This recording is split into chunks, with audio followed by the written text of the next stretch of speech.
Thanks for everyone for tuning in to another episode of the Bully Resistance Show.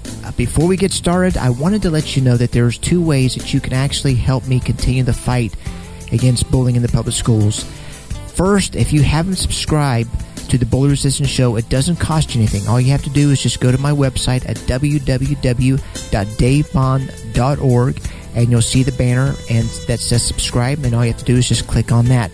The second way that you can help, you can be a monthly sponsor as low as $4 per month, and in return, you're going to get a free weekly digital download of a track of mine or a song of mine from the CDs that I have out, and also a monthly digital download CD. Now this way, you're not just giving money away, but you're getting something in return. So all you have to do is just go to my website at www.davebond.org, scroll down and click on the Patreon banner, and it's going to take you to get you or to give you some more information on about that. So with no further ado, sit back and enjoy the next Bully Resistance Show.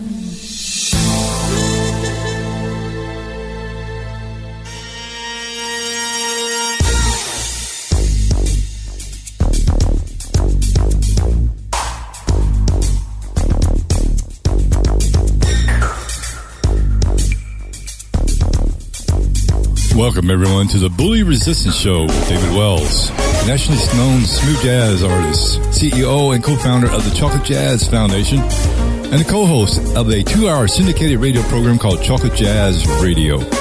Bully Resistance is a weekly 1-hour show that's a motivational, informative, and inspirational program.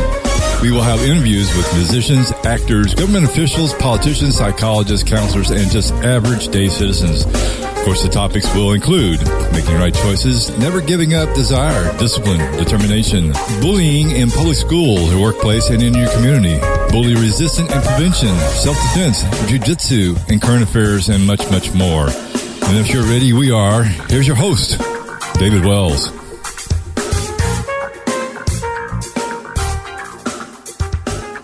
I want to thank everyone for tuning in to another episode of the Bully Resistance Show. My name is David, and today we have an incredible interview lined up. He's based out of Los Angeles.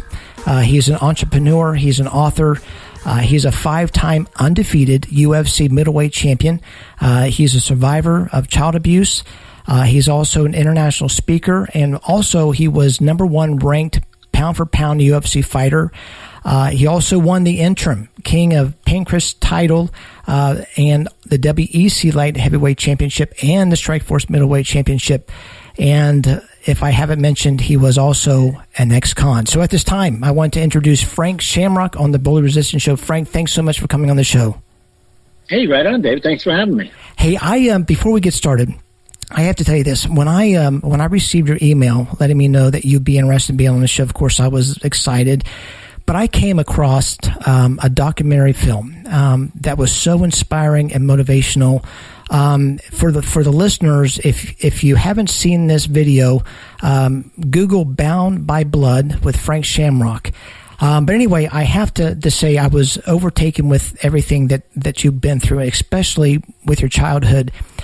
And that being said, on my last podcast, I was interviewing a good friend of mine, Luke Winters. He's running for the House of Delegates, and we were talking about students that are homeless. And when I mean in regards to students, I'm talking about kids that are 18 years old and younger. And I had no idea how serious this problem was. And just real quickly, in 2019, and there's a reason why I'm saying all this, but in 2019, there was over 2.5 million students homeless in the United States. If you figure that out, it's roughly like 1 out of 30 children that were homeless. That being said, Frank, can you give the listeners a good idea what your childhood was like? And I don't care how long it takes. Oh, for sure. Yeah. Well, on the note of being homeless, I was homeless by choice many years ago because I would constantly run away from my home. Because my home life really sucked. I was raised in a home of abuse and addiction, and it wasn't until I was actually 11 years old that I found out how unnormal that was. And ironically, I found out by getting arrested and going to juvenile hall and getting my first felony, which was for throwing rocks at a train. So I was just a young boy kind of screwing around, being a knucklehead when I got arrested for this. But it was the first time that I was amongst another group of people that were similar to me. And, I sought their advice. I was asking them how they dealt with these things. And, that's when I learned that the things that were happening in my household weren't normal. And that, one of them actually said, "Hey, man, that's actually child abuse." And so I had this this huge wake up call when I was 11 years old. And, I made it one of my goals to leave that household because I realized how much it was affecting me. I had emotional issues, all through my childhood, and I had trouble in school. I had trouble concentrating, and I was always trying to either run away or medicate or, find solace somewhere.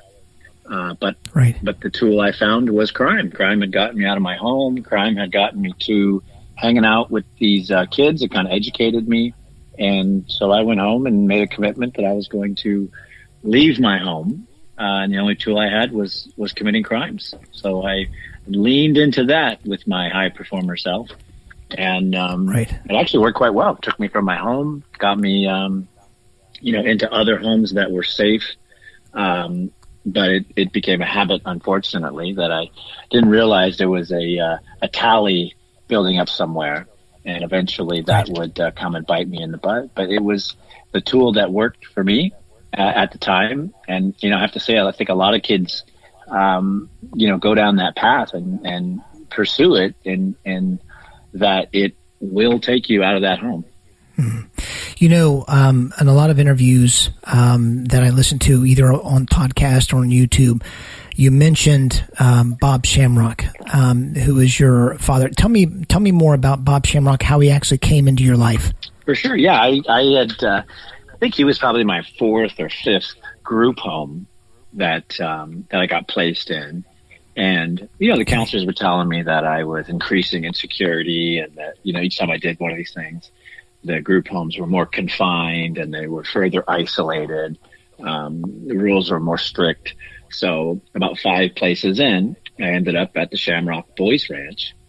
And, Bob was just a very unique character, very caring, very loving, very religious. And, he sort of saw the hidden gem that was inside of me. And from day one was a great mentor, a great leader. He did, followed the principles that he laid down. He was very, by the book. But for me, it was the first man figure, father figure, mentor who really, stuck by his guns and focused on, allowing me to develop, giving me great guidelines to live by. And, he was the first family and father figure that wasn't sort of dysfunctional. And, he's the reason why I became all of these things and a champion and a speaker and why we run the charity now, the Shamrock Way. It was all because, one man stopped his journey, gave me great advice, stood by that. And, even though I messed up, I went to prison, I continued on, with my using crime as a vehicle. He never left and he stayed there as a mentor and a teacher. And when I got out, his advice was, there's a new sport starting, called mixed martial arts. And, you've made this great investment in your body. He was always preaching, develop your body, develop your mind, develop your spirit. He kind of had this martial view of things, skewed towards sports because he thought sports and athleticism were, great tools for us boys. And it was amazing going from his group home, which there were 20 boys. We had this giant group of knucklehead boys, troubled boys, and then going into prison. And then I spent 3.5 years there. And then when I got out, I entered another community, which was the martial arts community. And, became a pro athlete and, exceeded all of my dreams and expectations. A few days ago, I was reading about the different side effects, that kids can go through in not having a father. And and how it can lead to, to depression and suicide, eating disorders. I mean, addiction and holding and not able to hold relationships. And I was sort of curious. I hope I didn't take my father for granted, but I had no idea what an impact a father has on their kids. And I don't, and I guess in your honest opinion, do you feel that your dad, Bob, was the main reason that you were successful as an MMA fighter, or a businessman, or even a father? Or do you feel like you had some traits that made you persevere to be a successful fighter and a businessman and a father? Oh no, it's definitely the leadership and the guidance and the mentorship from Bob Shamrock. And, I see the impact that it has on kids today, through our charitable organization, through our programs. I didn't have any leadership. There was nobody, there, and the people that were there were dysfunctional and, caught up in addictions and issues. So a lot of it was misguided, or a lot of it was double-handed. And, to have a mentor, and that's why I recommend everyone should have a mentor today in anything you want to accomplish, but especially as a young man, as your brain is forming, as your ideals are forming. Everything he taught me is what I do today and how I raise my children and how I run my business. So without him, I'm certain I would still be in prison. Frank, one of the things that I was really surprised about was that when you initially started your career in fighting, it wasn't, from the time that you started, you said it was like 8 months before you actually had your first professional fight. Is that right? That is right, yeah. Okay, so let me ask you this. So in the area of, as a fighter, did things come easy for you? Because, to be able to be launched out within 8 months to have a professional fight and to win is a huge obstacle to overcome. Do you feel like things were come easy to you, or did you really have to work hard and you had to put the hours in it, or how'd that all come about? Well, they most certainly did not come easy, because while I was, sort of a tough guy growing up on the streets and, knew how to care for myself, I was definitely afraid of fighting. Like, it's terrifying. And, one of the... See, that surprises me. Yeah, one of the harder things for me, and I realized it was, now I see it's very common in kids that suffer trauma or abuse is, I had this just fear of violence. Like, it was very scary for me. And it took a lot of time for me to sort of progress through that and realize it was my job, it was my career, and I wasn't really hurting people. I was just, practicing martial arts. But yeah, it was a huge psychological burden to get through. And, at that time, you just had to be tough. Like, that was one of the main requirements of the sport, was that you wouldn't quit after a beating or after, a tough day. Because the sport was really undeveloped. People didn't really know what was, what the sport was at the time. So just being tough was enough. And then, luckily I was very tough, and, going through prison, going through the streets, going through all those things, I figured out how to act and be a tough guy and, when to be tough. But yeah, I mean, it was just because I was tough. I didn't give up. And so, I kept progressing. Right. Getting back to your childhood, I heard through these different interviews when you were young, you loved to read, and which I assume that going to school was probably pretty much easy for you. And then on top of that, you were extremely, of course, athletic. Either in school or as an adult, do you remember getting bullied, or did you see any of your friends get bullied? Oh yeah, yeah. I mean, I got bullied a lot because I was. I didn't have a lot of emotional capacity because I'd been traumatized. So, whereas, people had a lot of experience in, joking and, they had normal social experiences. Mine were not. And so, I took things very seriously. I was very emotional. I was very emotionally unstable as a child, and I never knew why. I wasn't until I was in the juvenile halls that I realized, that it was the abuse that was happening to me. Right. And then, so that was I really loved school because it was a break from my household and it was a chance to go be safe. And, there was food and there was friends. But I just struggled to create, normal relationships. And that's where, that's where I got bullied. Was, when you were actually in school, was it just a certain, people, like a few people that were actually bullying you, or it seemed like everyone was sort of bullying you? It was just like a touch and go situation? It was kind of the masses, just because I was awkward and I was different, and my clothes were from Goodwill, and we were on welfare. There was definitely a difference between me and everybody else.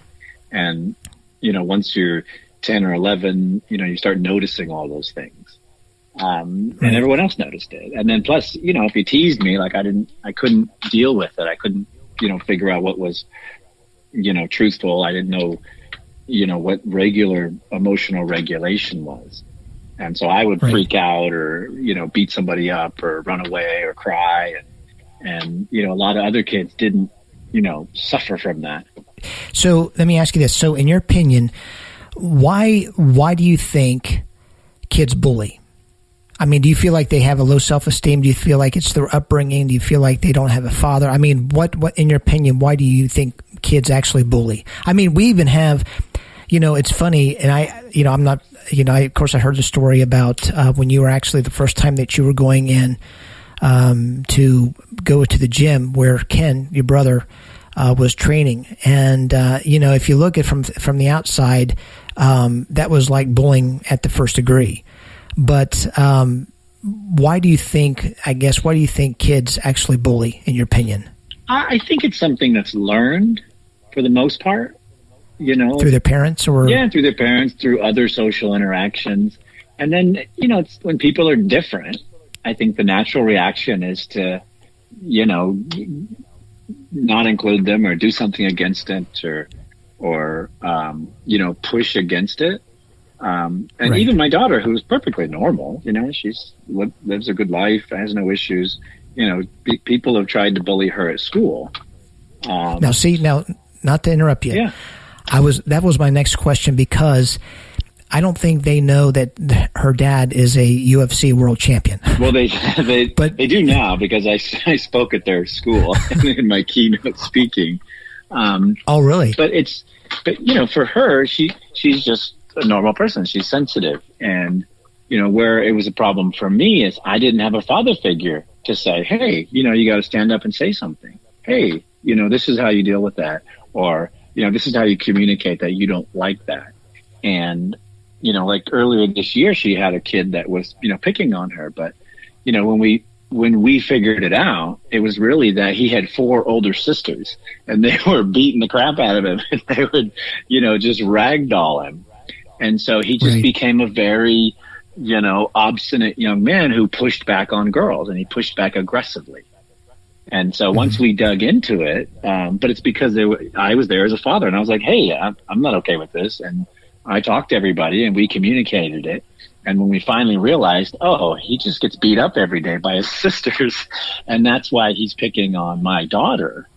But without an active father, without a mentor, without somebody there, without a child able to communicate safely about that stuff, you can't figure out what's happening. And that's why a lot of this stuff keeps happening is, the dad just goes, well, do this, but there's no, real support for it, or no one says anything, and the kid just eats it, and just slowly grows, less and less involved, or less and less sure of themselves, as to how to respond. I share this statistic on a few shows, and of course it fluctuates up and down, but I read that 85% of all the bullying that takes place, there's no intervention whatsoever.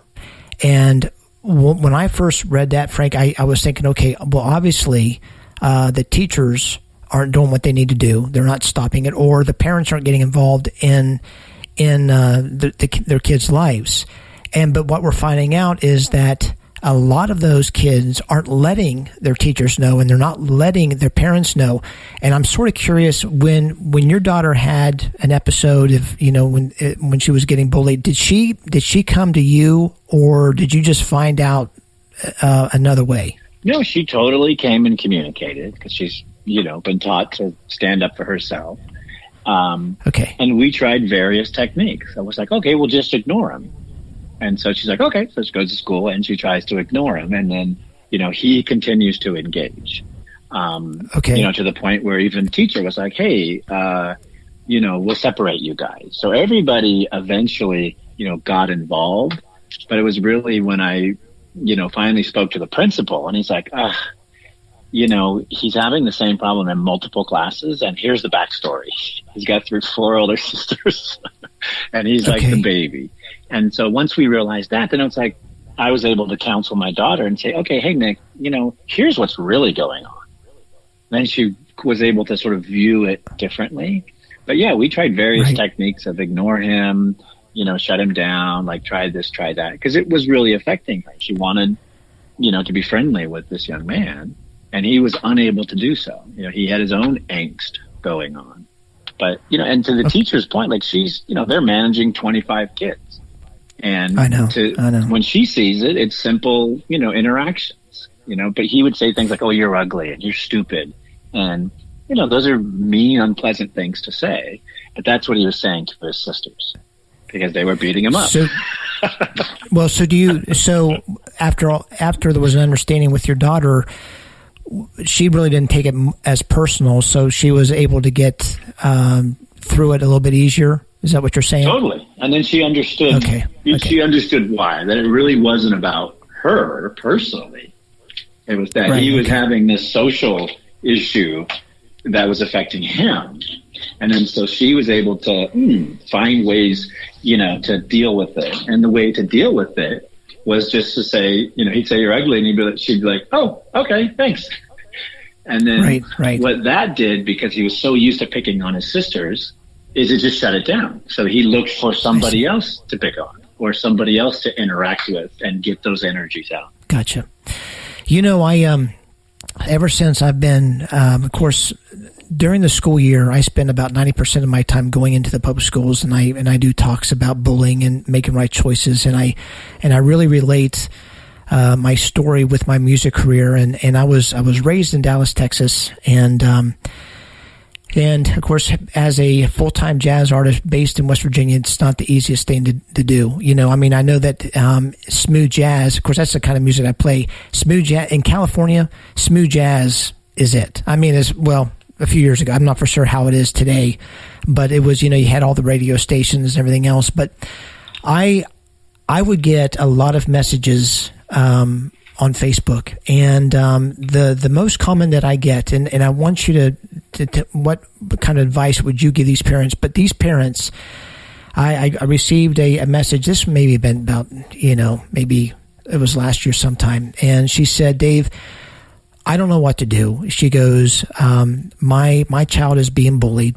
I have talked to the principal, I've talked with the teacher, I've talked with the bully's parents and everything else. And she goes, after I talked with them, things seemed to get better, a little bit, you know, it wasn't so bad. And then she says things start picking up. And then what really bothered me was that the principal said, have you ever considered about going to another school? So I've heard, you know, when I interview these people, you know, they'll tell me, I would ask them the same question, and they said, well, you need to talk to the principal, talk to the parents, or get your kids involved in martial arts. In your advice, if you know, what advice would you give, I guess, a parent where their kids are continually getting bullied and there's nothing being done? What would you personally do? I would personally make contact with the parents of the children that were doing it. I think that's where things fall down. It's because as a father and as a parent, if another parent came to me and said, hey, this is what's really happened, you know, like, you know, and it's not okay. Like, because any good parent would be like, that's not okay. But, you know, the teacher's hands are tied, the principal's hands are tied. You know, everybody's sort of stuck in the situation. Right. But the leaders are the parents. And, that's where it would end up for me. Like, if this didn't end with this young man, I was going to go down and be like, okay, well, give me dad's number and I'll talk to dad, because this is not how you want a young man to grow up. Like, you don't want a young man to grow up like this. He's going to have all these issues, and someday someone's going to sock him in his jaw or, be very upset with him. And this is going to lead to problems. And the reality is the dad probably has no idea it's happening.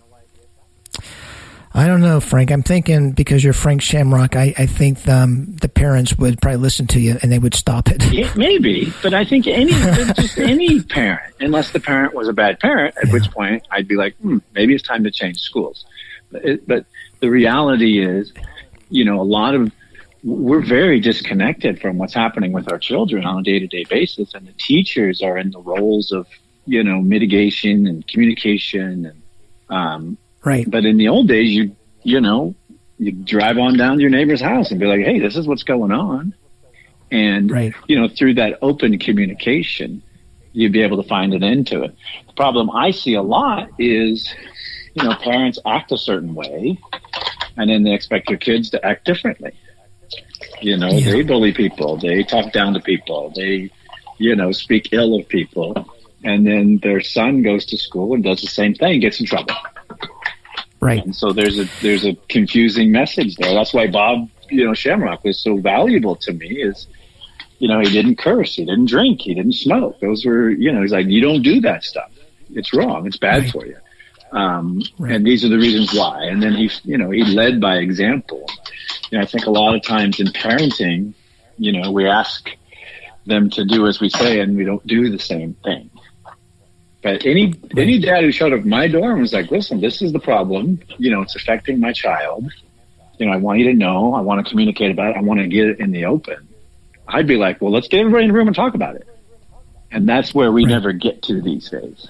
I want to go ahead and get on a different subject, and I want to get more on your career because I got these friends that want me to ask all these questions. And tight questions. So, I know, man. And I'm a fan of UFC, but honestly, when I stepped into learning about you in these videos, Frank, I mean, man, you were just incredible. And but anyway, let me ask you this: in your opinion, what do you think the key ingredients are in becoming successful? And when I say successful, I mean being great at whatever you do. I mean being great as a musician, MMA fighter, a jiu-jitsu practitioner, top salesperson. What is a key ingredient that we have to be successful? I mean, financially and to be the best.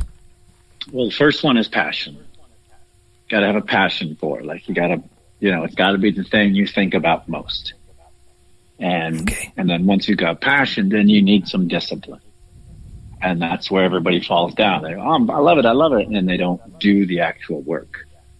If you find yourself, doing something every day, you'll be great at it very soon. So when you say discipline, you're talking about just developing like good habits on a regular basis. Yeah. And making that, if it's your passion, you should be happy about doing it every day. You should be interested in it. It should have value. But, when I speak at schools, they're like, well, I don't know what I want to do with my life. I'm like, well, what are you doing today? Whatever you're doing the most of is what you're going to be best at. And when you find that thing that excites you or, inspires you, that's the stuff you want to do and pursue. But you need discipline to do it every day. I trained 6 days a week for 16 years. 6 days a week? 6 days a week for 16 years. Every, morning to night, every day, except for Sunday. Sunday was our family day, rest day, church day. But when you want to develop, and if you did that with anything, you would be very good at it. And that's what makes you successful. And, the youth, a lot of young entrepreneurs, they want to be successful and not do the work or have the discipline to build stuff. Right. One of the things that I share at my school assemblies is that when I'm talking about making right choices, the choices that we make, will either lead us closer or further away from our dreams, of course. And I said the easiest choice for us to make when things aren't going our way. When things aren't going our way, either in music or sports, is to quit, because anybody can quit. That being said, what do you feel the key ingredients are that lead people to fail or to quit? Do you feel like it's a fear to fail? Do you feel like, they're not being successful because the people they hang around with? What do you think? A lot of it is your tribe, because when you hang out with successful people, you will find success. So for me, and what really made the martial arts experience special for me was I never had family or community. I grew up in all these institutions, and my circle of influence were kids that were getting in trouble all the time, and they were, kids not focused on their careers. Most of those kids remain in prison. But when I got involved in the martial arts community, it was a community of people trying to do what I was trying to do. And so I always tell people, surround yourself with people you want to become and things that you want to succeed at. And that, awesome. Even if you, try to slack off, your people are going to be like, wait a minute, what are you doing? let's get in there. And I think that's a lot of the problem with, when you don't find success at stuff, is you don't have the right, tribe. You don't have the right energy around you. Next question is this, is that in regards to the UFC championship fight with Ortiz, is that how you pronounce his last name? Ortiz? Okay. They said that, of course, you did extremely well on your back, and because they're saying because of the size difference, because Ortiz was tall, he was big, he was strong, and so he was able to, and of course you can correct me if I'm wrong, you can't hurt me because I'm on the phone, but you spent a lot of time on your back, but how can I say this? You were real comfortable on your back. You were fighting just as effectively on your back than you would probably on your feet or anything else. That being said, did you take any kind of jiu-jitsu, or was it catch wrestling, or how did you learn to fight on your back like that? Because it's familiar with jiu-jitsu, what you were doing, Yeah. Well, I started in a style called submission wrestling, which is a very generic term for whatever works on the ground. And Tito was just much larger than me, much stronger than me, and he was a better wrestler. So I was, I knew going in I was not going to be able to control the top position or the takedown, and that he would be able to control those two things. So I knew that the fight, for me, safely would be fought, on my back. And, if you look at it, the fight itself, and if you look at the rules, technically I was losing the rounds. But, as you watch it a couple times, you'll see how many times I was striking him, how much I was moving, how I was going for all these different holds. Because I knew, fighting at that pace, very few people in the world would be able to keep up with me. And, I was beating him up from the bottom, which just hadn't happened yet. People hadn't envisioned that. Because people weren't able to move fast enough and fluid enough and do damage when they were on a bottom position like that. But I had studied that through my style. The style of submission wrestling, the positions aren't important. They're necessary, but they're not the end all. Like in wrestling, you have to be on top. The game is to pin somebody. In jiu-jitsu, the guard is the core position. In submission wrestling, every position has value. And so I had a style where it didn't matter where I was. It only mattered how much damage was I doing and how much energy was I expending. So what's the difference between catch wrestling and then jiu-jitsu? Catch wrestling is similar in that the style, the positions they're valuable, but they're not like the end all. And so in jiu-jitsu's really designed to be a passive fighting system. So you hold someone in more of a passive structure like your guard, and you kind of wait for positions. Catch wrestling is really about flowing through positions, and all positions kind of have similar value. And so there's just a small variance in it. But my style didn't matter where you went. It just mattered, am I doing damage and how much energy am I expending? And that's how you sort of valued the position. Yeah, I remember. Of course, I just turned 55, and you're still, 45, 46, whatever. And when I compete in jiu-jitsu, one of the biggest hurdles that I had to do was I had to really control myself with my emotions in regards to, because I would be getting gassed out.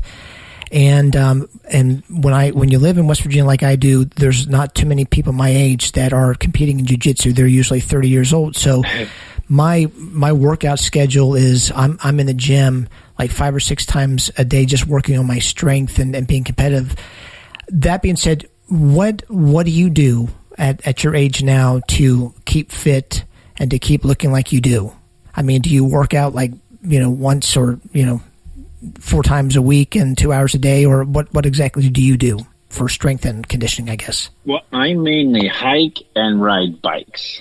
So I live in Ventura County outside of Los Angeles. We're surrounded by mountains, and I spend a good hour to 2 hours each day hiking in the evenings, rock climbing, or riding bikes with my daughter. And that's pretty much all I need to stay in good shape. I eat good. But, I spent 20 plus years in the gyms and walking on soft mats. And all of that, caused my body discomfort. So now I do everything that doesn't cause discomfort. Okay, well, that's good. That's nice. Well, listen, let me do this because we're out of time. I want to go ahead and ask you what I call super questions, and it's just a really more of entertaining, and you can answer just short answers. But before we do that, is there anything that you want to talk about? Oh, your foundation. Can you give us how to get more information about your foundation, or can you give us a brief overview of your foundation? Absolutely. It's called the Shamrock Way, and it's at shamrockway.org. And at Shamrock Way everywhere on social media. And, it's all the stuff that Bob Shamrock taught me. And that is to, help communities that need help groups at risk that need help. So we help youth, after school programs. We do a program for battered women. We have a program where I teach martial arts to law enforcement. We have an outreach program to homeless veterans. And the end goal behind the charity is to reopen the Shamrock Boys Ranch, same ranch that I was in as a young man, and give young boys age 12 to 17, a place to go, find mentors, get their life in order, and come out being, awesome. Successful leaders. And we use martial arts. We use meditation. We use social impact. We use this kind of mind, body, spirit idea that Bob taught me.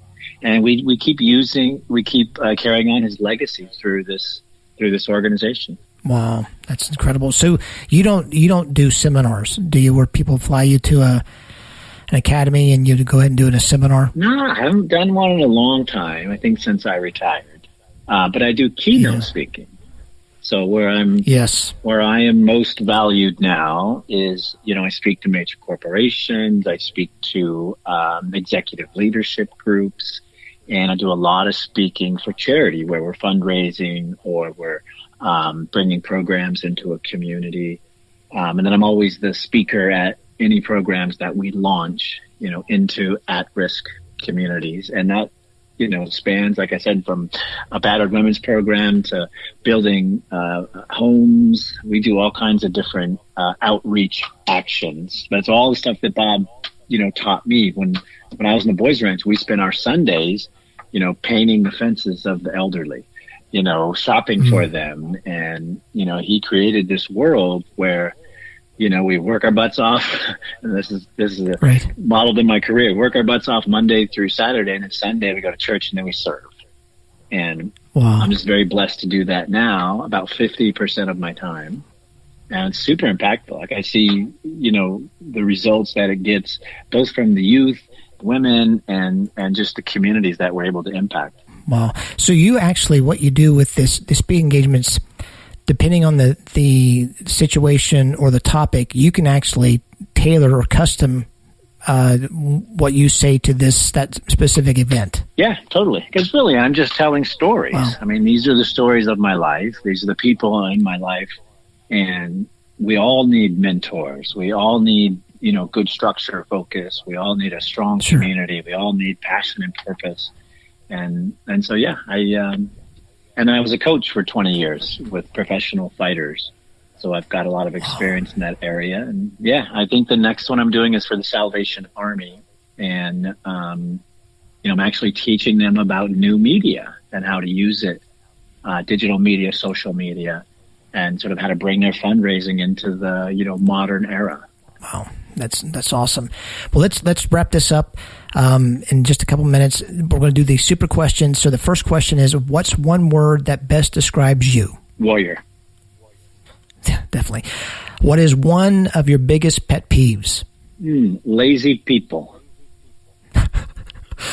That's true.